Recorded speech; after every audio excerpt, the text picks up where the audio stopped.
Hello students, आर्य coaching centre में आप लोगों का स्वागत है। मैं आरपी सिंह आज आप लोगों के लिए एएमयू 10+2 2017-18 का क्वेश्चन पेपर यहां पर सॉल्व कराने के लिए आया हूं। जैसा कि हम लोगों ने अपने वीडियो में कहा था कि हम लोग आपके लिए पूरा का पूरा एक सीरीज लेकर आएंगे जिसमें हम लोग प्रीवियस ईयर के क्वेश्चन सॉल्व करेंगे। ठीक, तो आइए हम लोग स्टार्ट करते हैं बेटा 2017-18 के पेपर से। और ये एएमयू 10+2 का एक पेपर है और वहाँ पर क्या क्या क्वेश्चन आए थे उनको हमें यहाँ केमिस्ट्री के क्वेश्चन को डिस्कस करना है। तो क्वेश्चन नंबर 18 से बेटा आपका केमिस्ट्री का पोर्शन स्टार्ट था वहाँ पर, और इसीलिए यहाँ पर क्वेश्चन नंबर 18 लिखा हुआ है। और हम लोग स्टार्ट करते हैं अपना क्वेश्चन। देखिए, पदार्थ की अवस्था बदलने की प्रक्रिया। बेटा पदार्थ की अवस्था बदलने की प्रक्रिया मतलब पदार्थ की भौतिक अवस्था बदलने की प्रक्रिया में निम्न में से कौन सी ऊर्जा तल्लीन होती है। देखिए तल्लीन, उसने जो शब्द लिया है बेटा किसका ले लिया है, उर्दू का। आप लोग इंग्लिश में देखिए एब्जॉर्ब, एब्जॉर्ब का मतलब जो अवशोषित की गई हो। तो आप तल्लीन की जगह पर क्या है, अवशोषित लिख सकते हैं। क्या लिख सकते हैं बेटा, अवशोषित। ठीक, तो आपको देखना है कि पदार्थ की भौतिक अवस्था अगर बदल रही है तो उस समय कौन सी ऊर्जा अवशोषित होती है। जैसा कि मैंने आपको पढ़ाया था, अगर पदार्थ की भौतिक अवस्था बदलती है तो उस समय बेटा गुप्त ऊष्मा, गुप्त ऊष्मा क्या की जाती है, अवशोषित की जाती है। तो गुप्त ऊष्मा हमारा इसमें राइट आंसर होगा। इसका मतलब ऑप्शन बी हमारा क्या हो जाएगा, करेक्ट, क्योंकि पदार्थ की भौतिक अवस्था बदलने के दौरान दी गई ऊष्मा क्या कहलाती है बेटा, गुप्त ऊष्मा। उस समय उस पदार्थ के टेम्परेचर में कोई वृद्धि नहीं होती, केवल और केवल दी गई ऊर्जा पदार्थ के अणुओं के बीच लगने वाले आकर्षण बल को तोड़ने में प्रयुक्त होती है। इसीलिए इसे क्या नाम दे दिया जाता है बेटा, गुप्त ऊष्मा। तो आपको ये बात समझ में, इसका आंसर क्या हो गया, बी। अगला है ठोस अवस्था से गैस अवस्था में परिवर्तित होने की प्रक्रिया कहलाती है। बेटा ठोस अवस्था से गैस अवस्था, अब आप लोग जानते हो कि जब ठोस अवस्था है और उससे डायरेक्ट हम लोग गैस में जा रहे हैं, गैस में, तो इस प्रोसेस को हम लोग कहते थे ऊर्ध्वपातन और या फिर सब्लिमेशन, सब्लिमेशन। ठीक है, आपको इसमें इंग्लिश का शब्द जो है सब्लिमेशन, यह भी याद रखना है। तो आपका आंसर क्या हो जाएगा, ऑप्शन ए उबलना नहीं, पिघलना नहीं, संगलन नहीं, तो ऑप्शन क्या है, डी ऊर्ध्वपातन। तो आप लोग जानते हो उबलना क्या होता है बेटा, जब कोई द्रव गैस में परिवर्तित होता है तो उस समय पे हम लोग क्या बोलते हैं, उबलना। ठीक है, पिघलने का मतलब जब कोई ठोस किस में कन्वर्ट होता है बेटा, द्रव में, तो तब कहते हैं पिघलना। और संगलन, संगलन का मतलब बेटा जुड़ना, है ना, संगलन का मतलब क्या है, जुड़ना। और ऊर्ध्वपातन में सीधा सीधा ठोस से किस में कन्वर्ट हो जाए बेटा, गैस में। ठीक, तो इसका ऑप्शन डी होगा। अब आते हैं हम लोग क्वेश्चन नंबर 20 की तरफ। निम्न में निलंबन का कौन सा गुणधर्म नहीं है। तो आपको ऐसे में गुणधर्म नहीं है इसके ऊपर सर्किल कर लेना है। ऐसे क्वेश्चंस लगातार आते हैं, बच्चे क्या पढ़ लेते हैं इसे, निम्न में से निलंबन का कौन सा गुणधर्म है, और वह ऑप्शन है के हिसाब से टिक कर देते हैं, जबकि आपको यहाँ पे पूछा गया नहीं है। ठीक, देखिए निलंबन एक विषमांगी मिश्रण है, तो आपको पता है निलंबन एक विषमांगी मिश्रण है, बिल्कुल सही है, और हमें नहीं ढूंढना है। निलंबन के कण आंखों से देखे जा सकते हैं, यह कथन भी बिल्कुल सही है। निलंबित कण प्रकाश की किरण को फैला देते हैं, तो यह स्टेटमेंट भी बिल्कुल सही है, जिससे उसका मार्ग दृष्टिगोचर हो जाता है। और फोर्थ ऑप्शन में दे रखा है, छानन विधि द्वारा इन कणों को मिश्रण से पृथक नहीं किया सकता। आपको पता हो कि निलंबित कण जो होते हैं उनका साइज काफ़ी बड़ा होता है, और इनको हम लोग छानन विधि के द्वारा विलयन में से क्या कर सकते हैं बेटा, सेपरेट आउट कर सकते हैं। ठीक, तो इसका मतलब क्या है, ऑप्शन डी जो दे रखा है यह गलत है, यह निलंबन की प्रॉपर्टी नहीं है। निलंबन को छानन विधि के द्वारा पृथक किया जा सकता है, तो उसने हमसे नहीं पूछा था, इसीलिए हमारा यह डी ऑप्शन यहाँ पर करेक्ट होगा। ठीक, तो मुझे लग रहा है कि ये चारों क्वेश्चन आप लोगों को समझ में आ गए होंगे, तीनों क्वेश्चंस। चलिए अब नेक्स्ट क्वेश्चन की तरफ हम लोग बढ़ते हैं। अगला क्वेश्चन है हमारा,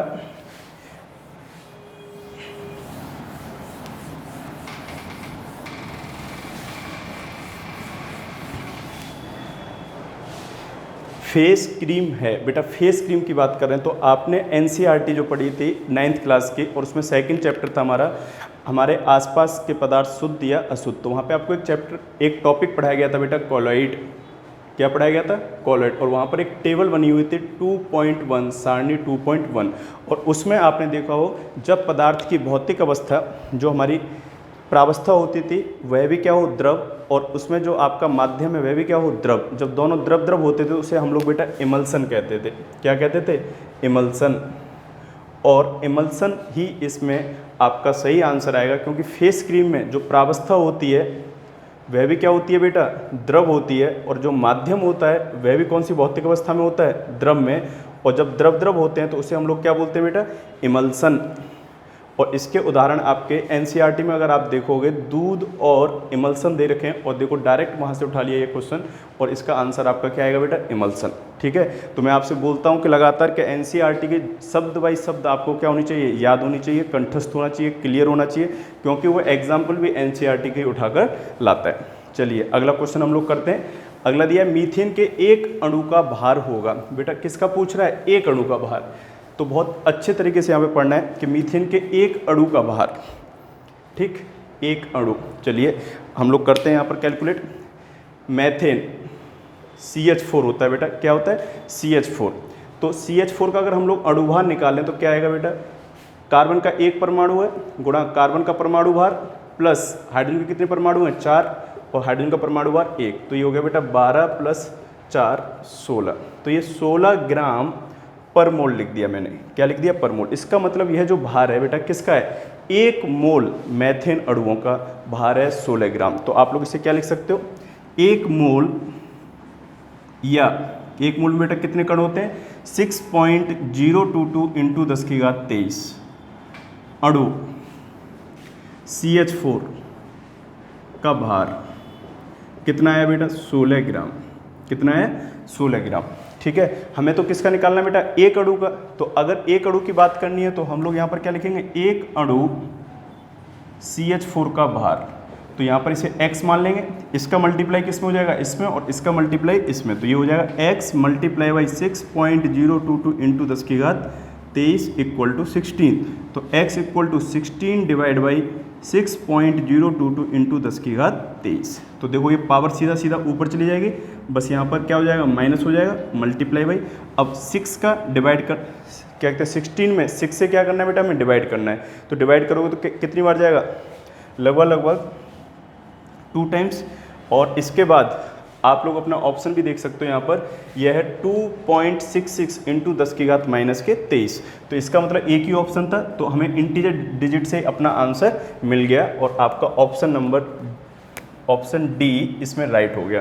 ज़्यादातर बच्चे क्या कर देंगे इसमें 16 ग्राम, बेटा 16 ग्राम इसका आंसर नहीं आएगा, क्योंकि 16 ग्राम एक मोल का है। एक मोल में कितने अणु, 6.022 × 10⁻23। तो इसलिए देखो उसने ऑप्शन पहला ए 16 ग्राम दिया है, जिससे बच्चे इसमें गलती करें। 32 ग्राम तो हो ही नहीं सकता था, और ये वाला भी आपका ऑप्शन नहीं होगा, तो आंसर क्या आएगा, डी। समझ में आया आपको।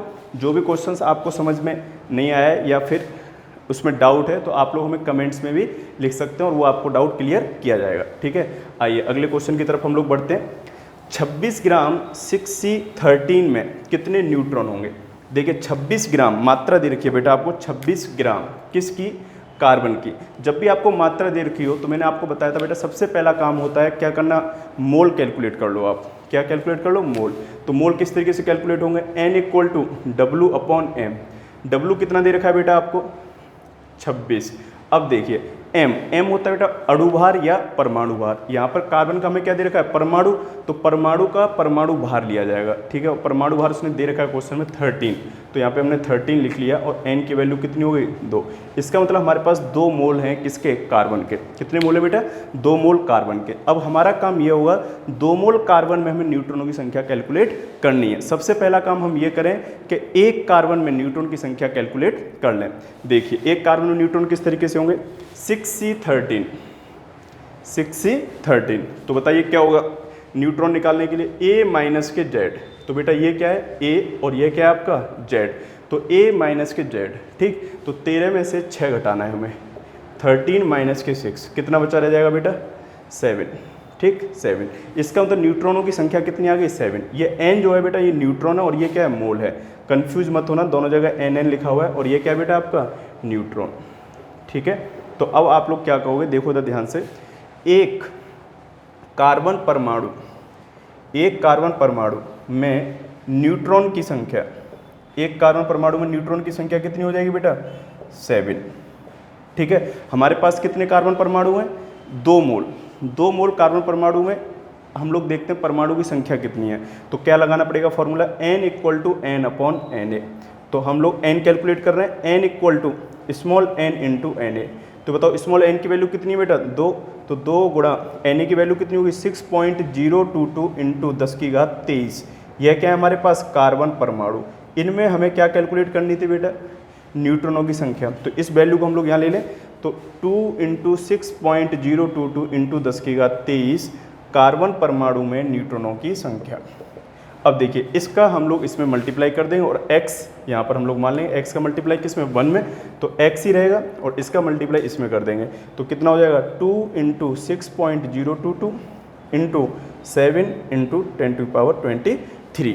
ठीक है, अब देखिए ये कितना हो जाएगा बेटा 6 दूनी 12, अप्रॉक्सीमेट हम लोग सॉल्व कर रहे हैं, इस पीछे वाले को हटा दे रहे हैं। 6 दूनी 12 और गुणा 7 गुणा 10⁻23। ठीक है, तो अब आप इसे सॉल्व करिए। 12 सत्ते कितना हो जाएगा 84 अप्रॉक्सीमेट है ये और 10⁻3। इसके बाद इसमें यहाँ पर आपको पता है जब हम लोग 6 दूनी 12 लिखेंगे और इसके बाद में वैल्यू भी आएगी तो आप इसे अगर एग्जैक्ट सॉल्व करोगे तो 0.44, तो इसका मतलब 8 पॉइंट समथिंग कुछ आंसर आएगा। और आपका सही आंसर बेटा कौन सा होगा 8.43 × 10⁻24। ये आपका क्या आएगा राइट आंसर, क्योंकि अगर एग्जैक्ट अगर इसे सॉल्व करोगे तो आपको यहाँ पर 1 दशमलव क्या करना है लगाना है, तो यहाँ 1 पावर आप लोग बढ़ा दोगे और 10⁻ कितना हो जाएगा 24। तो 8.4 × 10⁻24 ये आपका क्या हो गया राइट आंसर। इतने न्यूट्रॉन इसमें होंगे। ठीक, समझ में आया, काफ़ी अच्छा न्यूमेरिकल था और इस तरीके के न्यूमेरिकल लगातार यहाँ पर पूछे जाते हैं। ठीक है, आप लोग इसका स्क्रीनशॉट ले लीजिए। अगर ये नहीं समझ में आए तो हम लोग इसे दोबारा से एक बार और समझ लेते हैं। देखिए सबसे पहला काम किया था, जो आपको उसने मात्रा दे रखी थी उसकी हेल्प से हम लोग मोलों की संख्या निकाल लेंगे। n = W/m। W कितना बेटा 26 ग्राम और इसका परमाणु भार कार्बन का कितना है 13, तो यहाँ 13 रख दिया और डिवाइड कर दिया 2 मोल आगे। जब मुझे मोल पता चल जाता है तो हम लोग परमाणुओं की संख्या भी कैलकुलेट कर सकते हैं। n = n/Na से, तो Na का मल्टीप्लाई इसमें हो जाएगा तो n × Na और ये n है हमारे कार्बन परमाणुओं की संख्या। तो n की वैल्यू कितनी कैलकुलेट की थी आपने 2 और Na की वैल्यू कितनी होती है 6.022 × 10⁻23। तो ये हमने मल्टीप्लाई नहीं किया, डायरेक्ट लिख लिया कार्बन परमाणु। इतने हमारे पास क्या है बेटा कार्बन परमाणु हैं। ठीक, अब हमने सबसे पहला काम ये किया कि एक कार्बन परमाणु में कितने न्यूट्रॉन है, तो एक कार्बन परमाणु में न्यूट्रॉन कैसे निकलेंगे A - Z से। तो A कितना है बेटा 13, Z कितना है 6, तो 13 - 6 n = 7। तो एक कार्बन परमाणु में न्यूट्रॉन संख्या कितनी है 7। आपके पास कार्बन परमाणु कितने बेटा इतने, तो इसमें से कितनी होगी तो 2 × 6.022 × 10⁻23 में न्यूट्रॉनों की संख्या x मान ली हमने और इसका क्रॉस मल्टीप्लाई किया x × 1 x ही रहेगा और इसका मल्टीप्लाई इसमें कर दिया। तो हमने इस वाली डिजिट को अप्रॉक्सीमेट अगर हम लोग कैलकुलेट करें तो हम लोग इसे यहाँ पर 6 ही मान सकते हैं। अगर आप इसे 6 मान रहे हो तो क्या हो जाएगा बेटा 6 × 2 12 और 12 × 7, तो ये आएगा 84 × 10⁻23। अब यहाँ पर 84 × 10⁻23 है ही नहीं, 7 दे रखा है 6 दे रखा है और ये दे रखा है। यहाँ 8.43 दे रखा है बेटा 8.43। इसका मतलब यहाँ पे दशमलव लगा लेते हैं। यहाँ अगर दशमलव लगाएंगे तो यहाँ पर एक पावर क्या हो जाएगी बढ़ जाएगी, तो हमारा आंसर आएगा 8.4 × 10⁻24। तो यही आपका आंसर है, क्योंकि हम लोगों ने ये कैलकुलेशन बेटा कैसे किया अप्रॉक्सीमेट, और यहाँ पर ये जो आंसर दे रखा है ये एग्जैक्ट दे रखा है। और आप वहाँ पर एग्जाम में अगर ऑप्शन दूर दूर हैं तो आप अप्रॉक्सीमेट कैलकुलेशन कर सकते हो। ठीक है, चलिए तो समझ में आया ये। अब हम लोग नेक्स्ट अपना क्वेश्चन कर रहे हैं। रदरफोर्ड ने अल्फा कणों को किस पर टकराया था। देखो रदरफोर्ड ने अपना एक एक्सपेरिमेंट किया था बेटा अल्फा प्रकीर्णन प्रयोग, और उसमें उसने सोने की पतली पन्नी ली थी और उस पर अल्फा कणों की क्या की थी बमबारी की थी। और इस आधार पर हम लोग कह सकते हैं कि रदरफोर्ड ने अल्फा कणों को सोने की धातु पर टकराया था। तो सोने को सिंबल जो है वो क्या है बेटा Au, तो यहाँ पर आंसर आपका क्या हो जाएगा B। अगला है क्वेश्चन नंबर 25, श्वास लेना एक एक्सोथर्मिक। अब देखो ये जो शब्द हैं एक्सोथर्मिक एंडोथर्मिक, ये बेटा किसके इंग्लिश के वर्ड है। ठीक है, एक्सोथर्मिक और एंडोथर्मिक। ठीक है, अब इनको हिंदी में क्या कहते हैं एक्स मतलब निकलना और निकलने का मतलब ऊष्माक्षेपी। जहाँ पर ऊष्मा निकलती है उसे कहते हैं ऊष्माक्षेपी प्रक्रम, और जहाँ ऊष्मा दी जाती है उसे कहते हैं बेटा ऊष्मा शोषी। तो इसका मतलब जहाँ एक्सोथर्मिक लिखा है वहाँ पर आप लोग क्या पढ़ लोगे ऊष्माक्षेपी, और जहाँ एंडोथर्मिक लिखा हुआ है वहाँ आप क्या पढ़ लोगे ऊष्माशोषी। और आपको पता है कि श्वास लेना एक कैसा प्रक्रम है बेटा बताओ ऊष्माक्षेपी प्रक्रम है। अगर आपको नहीं पता है तो आज ही क्या करना एक कंबल लेना और उसमें ओढ़कर सो जाना, और थोड़ी देर बाद अगर गर्मी लगने लगे तो समझ जाओ कि ऊष्मा निकल रही थी सांस लेने के दौरान। इसका मतलब कैसा प्रक्रम है ये एक्सोथर्मिक प्रक्रम है, और आपका यहाँ पर ऑप्शन ए करेक्ट है, एक्सोथर्मिक यह प्रक्रिया है। ठीक है, कैसी प्रक्रिया बेटा ये एक्सोथर्मिक प्रक्रिया है। चलिए स्टूडेंट्स, हम लोग अपना क्वेश्चन नेक्स्ट करते हैं। क्वेश्चन नंबर 26, अगर सोडियम बाइकार्बोनेट, बेटा क्या दे रखा है उसने, सोडियम बाइकार्बोनेट की अपक्रिया हाइड्रोक्लोरिक अम्ल से होती है तो कौन सी गैस उत्पादित होगी। ठीक, तो सोडियम बाइकार्बोनेट क्या होता है बेटा, NaHCO3, ठीक, NaCO3, और हाइड्रोक्लोरिक अम्ल क्या होगा बेटा, HCl। तो बच्चे को पता है कि NaHCO3 का जो नेचर है बेटा वो कैसा है, क्षारीय प्रकृति का ये लवण है। कैसी प्रकृति का लवण है बेटा, ये क्षारीय लवण, और ये अम्ल, और अम्ल और क्षार क्रिया करके बेटा क्या देते हैं, आपको पता है लवण बनाएंगे। तो लवण यहाँ पर बनने वाला है NaCl और प्लस H2O, जल बनेगा, और प्लस CO2 गैस बाहर निकलती है। अगर NaHCO3 या Na2CO3 के साथ कोई भी अम्ल क्रिया करता है तो उसमें हमेशा CO2 गैस क्या होती है, रिलीज होती है बेटा। अगर रिएक्शन को अगर हम लोग बैलेंस करें तो सोडियम का एक एटम है तो सोडियम का यहाँ पर भी एक एटम, हाइड्रोजन के 2 एटम है, देखिए हाइड्रोजन के 2 एटम, कार्बन का एक, ऑक्सीजन के 3 एटम्स, तो 2 और 1 3, और क्लोरीन का एक एटम, क्लोरीन का एक एटम, और रिएक्शन हमारी बैलेंस है। और कौन सी गैस रिलीज हो रही है यहाँ पर, CO2 गैस। तो आपका N2 ऑप्शन नहीं होगा, ठीक, और आपका CO भी ऑप्शन नहीं होगा, आपका O2 भी नहीं होगा। करेक्ट आंसर कौन सा मेरा, B CO2। ठीक, चलिए अगला है, नेटल के पत्तों में जो डंकनुमा बाल होते हैं उनमें कौन सा अम्ल होता है। तो कल ही हम लोगों ने लास्ट वीडियो में बताया था कि बेटा नेटल का जो पौधा होता है उसमें मैथेनोइक अम्ल होता है, HCOOH। तो आपका आंसर कौन सा है, HCOOH, मैथेनोइक अम्ल, और इसे फॉर्मिक अम्ल के नाम से भी जाना जाता है। जैसा कि लिखा हुआ है एसिटिक अम्ल, तो आपको कमेंट बॉक्स में रिप्लाई करना है कि एसिटिक अम्ल किस में पाया जाता है। ऐसे ही आपको कमेंट बॉक्स में साइट्रिक अम्ल किस में पाया जाता है यह रिप्लाई करना है, और ऑक्जेलिक अम्ल किस में पाया जाता है यह रिप्लाई करना है। सभी बच्चों को करना है, जितने बच्चे इस वीडियो को देख रहे हैं सभी रिप्लाई करेंगे, ठीक है। अगर रिप्लाई नहीं करोगे तो फिर आपको क्लास में डांट भी पड़ेगी। आइए अगला क्या है, क्वेश्चन नंबर 28। देखिए क्वेश्चन नंबर जो 28 है यह आपका थोड़ा सा 10th से ऊपर का है ना, 11th लेवल का कह सकते हैं हम लोग इसमें। और यहाँ पर एक रिलेशनशिप हमें यूज में लेनी पड़ेगी जो मोलरता और नॉर्मलता में संबंध बताए। देखो यहाँ पर कह रहा है 0.3 मोलर H3PO4 जब निम्न अवक्रिया करता है तो उसकी नॉर्मलता क्या होगी। उसने एक रिएक्शन और दी हुई थी, जो रिएक्शन यहाँ पर हमने नहीं लिखी ड्यू टू स्पेस, तो आपको उससे कोई मतलब नहीं है कि वो रिएक्शन क्या थी, बस आप ये देखो कि इसकी मोलरता कितनी दे रखी है बेटा। तो देखिए मोलरता दे रखी है 0.3, ठीक है। अब H3PO4 दे रखा है, H3PO4 का जो X कारक होता है बेटा, X कारक ऑफ H3PO4, ठीक है, X फैक्टर हम लोग लिखेंगे, X फैक्टर किसका बेटा, H3PO4। तो मैंने बताया था जो अम्ल होते हैं फास्फोरस के उनमें जितने यहाँ पर ऑक्सीजन होते हैं, जितने यहाँ पर क्या होते हैं बेटा, ऑक्सीजन, ठीक है, उससे एक कम क्या होती है उसकी, आपकी एक्स फैक्टर होता है। तो यहाँ पर एक्स फैक्टर एक कम कितना हो जाएगा, 3। तो इसका मतलब यहाँ पर इसका एक्स फैक्टर 3 है, ठीक है। कहता है बेटा एक्स फैक्टर इसका 3। अब देखिए आप लोग क्या करोगे,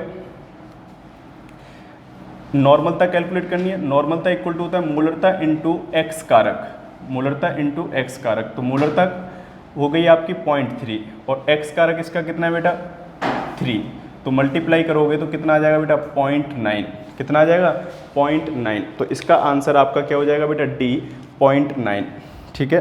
क्योंकि उसमें आपसे क्या पूछी गई है, नॉर्मलता पूछी गई है और इसकी नॉर्मलता 0.9 आ गई। तो आपको यह फॉर्मूला याद रखना है, नॉर्मलता इक्वल टू होता है बेटा मोलरता इंटू एक्स कारक। और एक्स कारक आपको क्या याद रखना है, जितने भी फास्फोरस के अम्ल होंगे उनमें जितना ऑक्सीजन होता है उससे एक कम उसका एक्स कारक होता है। H3PO4 में कितने ऑक्सीजन है बेटा, 4, तो इसका एक्स कारक कितना आएगा, 3। ये याद रख लेना। H3PO3 यहाँ पर इसका एक्स कारक कितना हो जाएगा बेटा, 2। और H3PO2 तो यहाँ पर एक्स कारक कितना आएगा, 1। देखिए यहाँ पर ऑक्सीजन कितने थे, 4, तो हमने कितना लिख लिया, एक्स कारक 3। यहाँ पर ऑक्सीजन कितने, 3, तो यहाँ एक्स कारक 2, और यहाँ पर ऑक्सीजन कितने, 2, तो एक्स कारक कितना है बेटा, 1 है। क्लियर है पॉइंट। तो आपको ये बात याद रखनी होगी कि एक्स कारक क्या रहता है आपका, जितने ऑक्सीजन है उससे एक कम आपका क्या रहेगा बेटा, एक्स कारक रहेगा। चलिए ये न्यूमेरिकल हो गया आपका। अगला 1 बिलियन में लाल लिटमस नीला हो जाए तो पीएच मान होने की क्या संभावना है। कोई बिलियन दे दिया है और अगर उसमें हम लोग लाल लिटमस पेपर को डिप करते हैं तो आपसे पूछा गया है कि उसका पीएच मान, लाल लिटमस पेपर को अगर डिप करते हैं तो नीला हो जाता है तो उस बिलियन का पीएच मान क्या होगा। तो देखिए लाल को अगर हम लोग क्या कर रहे हैं बेटा, नीला, लाल नीला हो जा रहा है लिटमस पेपर, ठीक है।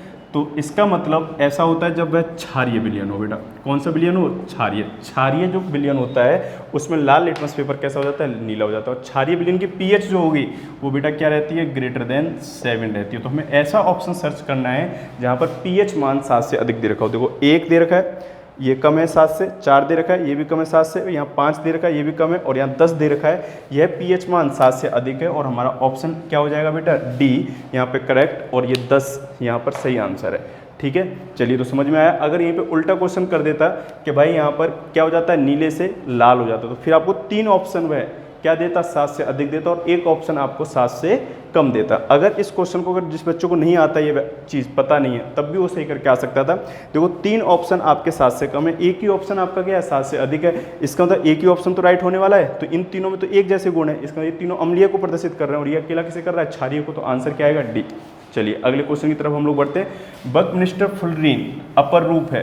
तो बेटा बकमिंस्टर फुलरीन किसका अपर रूप है? हर कोई जानता है, कार्बन का। कार्बन के आपको 3 अपर रूप पढ़ाए जाते हैं, जैसा कि डायमंड, हीरा, यह भी कार्बन का अपर रूप है। ग्रेफाइट भी कार्बन का अपर रूप है, और बकमिंस्टर फुलरीन भी किसका अपर रूप है? कार्बन का। तो इसके अलावा आप लोग 2 अपर रूप और लिख सकते हो कार्बन के। कार्बन के 3 अपर रूप हैं, हीरा, ग्रेफाइट और Buckminster fullerene. Buckminster fullerene, Buckminster fullerene, ये 3 अपर रूप हैं कार्बन के। अगला क्वेश्चन 31, आपसे इसमें आईपीसी नेम पूछा गया है। CH triple bond C CH2, CH2 का होल थ्राइज CH3। देखिए बहुत ही अच्छा क्वेश्चन है ये। HC ट्रिपल बॉन्ड C, फिर सिंगल बॉन्ड CH2। अब देखिए यहाँ पे CH2 का होल थ्राइज लिखा है, तो आप CH2 को बेटा 3 टाइम्स लिख लो। CH2 CH2 CH2 और फिर सिंगल बॉन्ड CH3। अब अगर जो बच्चा स्मार्ट है वो डायरेक्ट भी कर सकता है इस क्वेश्चन को। कैसे? देख कितने कार्बन है? 1 2 3 4 5 6 7। इसका मतलब यहाँ पे 7 कार्बन वाला मूल नाम होना चाहिए, और 7 कार्बन के लिए बेटा मूल नाम क्या होता है? हेप्ट होता है। क्या होता है बेटा? हेप्ट। तो यहाँ पे हमें ये ढूंढ लेना है कि हेप्ट कहाँ पर है। यहाँ ब्यूट दे रखा है मूल नाम में, यहाँ पे प्रोप दे रखा है, यहाँ हेप्ट दे रखा है, और यहाँ हेक्स दे रखा है। तो इसका मतलब ये बात कंफर्म हो गई कि हमारा आंसर सी ही आने वाला है। अगर 2 जगह हेप्ट देता तो मैं इसे आगे भी लिखता कि इसका पूरा नाम क्या होगा, पर चलो ठीक है, हमने अपना ऑप्शन ढूंढ लिया। उसके बावजूद हम लोग इसका पूरा सही नाम लिख लेते हैं। देखिए यहाँ पर ट्रिपल बॉन्ड फर्स्ट पे पड़ेगा, और अगर मैं इधर से नंबरिंग करता हूँ तो 1 2 3 4 5 6 पे पड़ेगा। ठीक है, तो हम लोग इधर से नंबरिंग करेंगे जिधर से न्यूनतम अंक से प्राप्त हो। तो 1 2 3 4 5 6 7, तो 7 कार्बन है। 7 कार्बन के लिए हमने हेप्ट लिख लिया। हेप्ट के बाद क्या होगा बेटा? फर्स्ट पर है, और ट्रिपल बॉन्ड के लिए क्या लगाते हैं? आयन। तो हम लोग लगा देंगे आयन, और ये हो गया इसका नाम हेप्टाइन। तो ये देखिए ये लिखा हुआ है हेप्टाइन। चलिए ये भी हमारा हो गया। अगला क्वेश्चन है, बेंजीन के लिए निम्न में से कौन सा सही है? बेंजीन में आपको क्या पूछ रहा है? एकल बंद और दोहरे बंद पूछ रहा है। तो इसका मतलब हमें बेंजीन की संरचना पता होनी चाहिए। देखिए बेंजीन की संरचना क्या होती है बेटा? बेंजीन होता है C6H6। यहाँ पर प्रत्येक कार्बन परमाणु एक दूसरे से सिंगल बॉन्ड से जुड़ा होता है। ठीक, और इनमें एकांतर क्रम में द्विबंध भी होते हैं। ये बेटा एकांतर क्रम में हमने क्या बना दिया? द्विबंध। और प्रत्येक कार्बन से हाइड्रोजन परमाणु सिंगल बॉन्ड से जुड़ा होता है। ठीक, ये हो गई आपकी बेंजीन की संरचना। जब भी आपसे एकल बंध, द्विबंध इस तरीके के बारे में पूछे तो आप लोग हमेशा संरचना को जूम करके बनाना, एक एक चीज़। ऐसा अगर आपने बना लिया कि CH double bond CH single bond CH double bond CH single bond CH double bond CH और सिंगल बॉन्ड CH, तो देखो बच्चे गलती क्या कराएंगे? उनको ये सिंगल बॉन्ड और डबल बॉन्ड नजर आ रहे हैं, उन्हें कार्बन हाइड्रोजन वाला सिंगल बॉन्ड नजर नहीं आ रहा है, और ये गलती कराएंगे। और जो बच्चा इस रिंग को देखकर आंसर करेगा उसके लिए पहला ही ऑप्शन उसने तैयार कर रखा है। देखो एक सिग्मा बंद, आपको पता है सिंगल बॉन्ड में केवल सिग्मा बंद होता है, एकल बंद। डबल बॉन्ड में एक सिग्मा और एक डबल बॉन्ड होता है। तो 1 sigma 2 sigma 3 sigma 4 sigma 5 sigma 6 sigma. देखो 6 एकल बंद। अगला क्या दे रहा है? 1 double bond, 2 double bond, 3 double bond. तो देखो यहाँ पर क्या दे रहा है? 6 दोहरे बंद। ये नहीं है हमारा। अगला क्या दे रहा है? 12 एकल बंद। इस पर हम लोग बाद में चर्चा करेंगे। 6 एकल बंद और 3 दोहरे बंद। तो इन वाले बच्चों के लिए यह ऑप्शन आपका सी हो जाएगा, और वो सी यहाँ पर टिक कर आ जाएंगे, जबकि आपका सी यहाँ पर करेक्ट आंसर नहीं है। और इसमें देखते हैं हम लोग जो जूम करके हमने लिखा है। तो आपको पता है 1 सिग्मा बंद, 2 सिग्मा बंद, 3 सिग्मा बंद, 4 सिग्मा बंद, 5 सिग्मा बंद, 6 सिग्मा बंद। 6 सिग्मा तो आपके रिंग ही रिंग में हुए। 1 2 3 4 5 6। 6 कौन से हो गए? कार्बन हाइड्रोजन वाले। तो 6 + 6 कितने हो गए बेटा? 12 सिग्मा। उसके बाद 1 2 तीन आपके क्या है बेटा, दोहरे बंध, 3 डबल बॉन्ड है, 3 डबल बॉन्ड, तो इसका मतलब 12 सिग्मा और 3 डबल बॉन्ड, तो इसका मतलब ऑप्शन बी आपका यहाँ पर क्या बेटा करेक्ट आंसर है। 12 सिग्मा बंध होंगे और 3 दोहरे बंध होंगे। तो बहुत ही आसान क्वेश्चन था, सीधा सा संरचना से संबंधित, और हर बच्चा कर सकता है इसे। चलिए अगले क्वेश्चन की तरफ हम लोग बढ़ते हैं। बहुत ही फेवरेट रिएक्शन आ रही है 10th क्लास की, सबसे महत्वपूर्ण रिएक्शन 443 केल्विन। अगर ये टेम्परेचर ही तुम्हें दिखाई दे जाए तो बच्चा ऐसे बोल सकता है कि भाई ये रिएक्शन कौन सी होगी।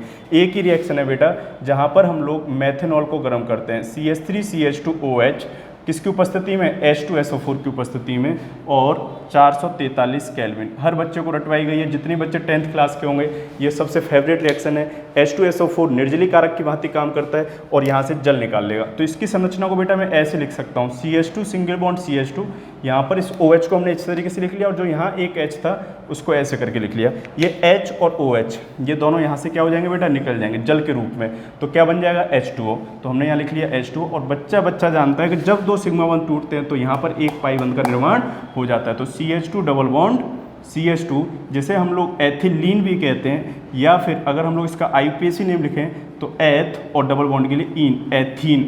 क्या नाम हो जाता है इसका, एथीन। या तो एथिलीन लिख के देगा या फिर एथीन लिख के देगा। देखते हैं ऑप्शन में, आप लोग चेक कर लेना, वहाँ पर शायद एथीन या एथिलीन लिखा होगा। ठीक है, यहाँ ऑप्शन नहीं लिखे मैंने ड्यू टू स्पेस कम रह गया था इसलिए। आइए क्वेश्चन नंबर हम लोग किसकी बात करते हैं, 34।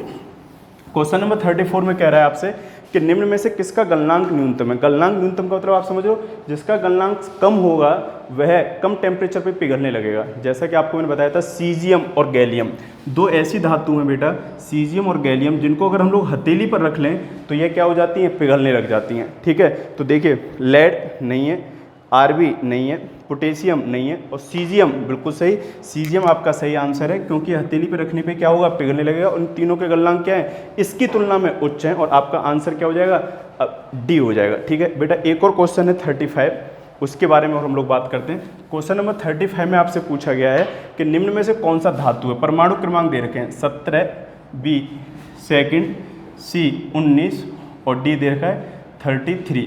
ठीक है, और पूछा है हमसे कि इनमें से कौन सा धातु है। क्या पूछा बेटा, धातु। तो आप देखो इसका इलेक्ट्रॉनिक विन्यास कर लो 17 वाले का, भाई 2 8 7, इसका इलेक्ट्रॉनिक विन्यास करोगे 2 ही रहेगा, इसका इलेक्ट्रॉनिक विन्यास 2 8 1, और अगर 33 वाले को अगर हम लोग इलेक्ट्रॉनिक विन्यास करें बेटा तो क्या होगा 2, 8, 8, 2, ये 20 हो गई। मैंने बताया था बाहरी कोष में आप 8 से ज़्यादा रख नहीं सकते हो, तो पहले इसे अंदर वाले को भरना पड़ेगा। अंदर वाले में भी कितने इलेक्ट्रॉन आ सकते हैं, 10 और आ सकते हैं, क्योंकि इसमें 18 रह सकते हैं बेटा अधिकतम। कितने रह सकते हैं, 18।